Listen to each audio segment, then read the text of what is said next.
Hey everyone, today I want to dive into a powerful psalm that speaks volumes about our world today. Psalm 14. This psalm, written by King David, is a profound reflection on human nature and the divine response to our actions.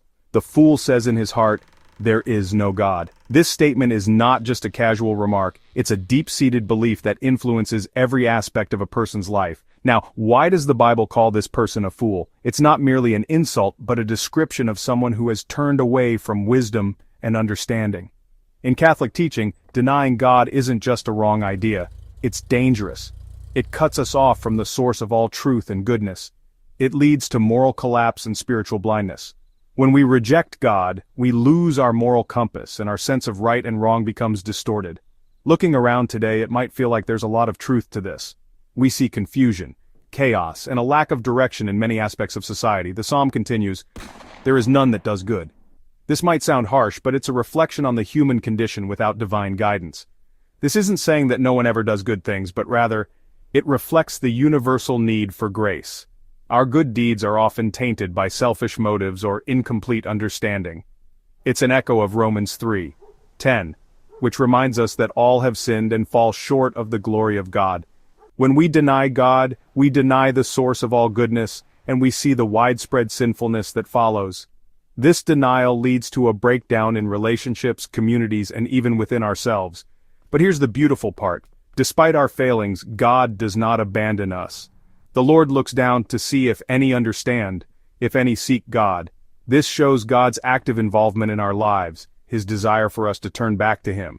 Despite the corruption, God is actively seeking those with hearts open to Him. He is always ready to welcome us back with open arms. He hasn't given up on us. His love and mercy are boundless, and He continually reaches out to us even when we stray. He's searching for the faithful, even in times of chaos. In the midst of turmoil, He looks for those who seek Him sincerely. Psalm 14 also speaks to the persecution of the just. Those who strive to live righteously often face opposition and hardship. They would confound the plans of the poor, but the Lord is his refuge. This is a powerful reminder that God is a protector and defender of the oppressed. This line resonates deeply with social justice issues today. We see many who are marginalized and oppressed, yet God stands with them.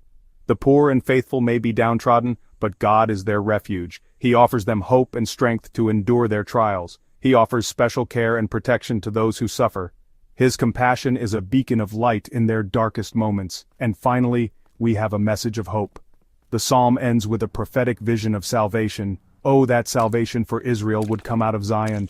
This cry is prophetic. It points to the coming of the Messiah who brings ultimate redemption. It's a longing for the Messiah fulfilled in Jesus Christ. He is the answer to the deepest yearnings of the human heart. In the midst of despair and corruption, there's a beacon of hope, a Savior who comes to deliver us.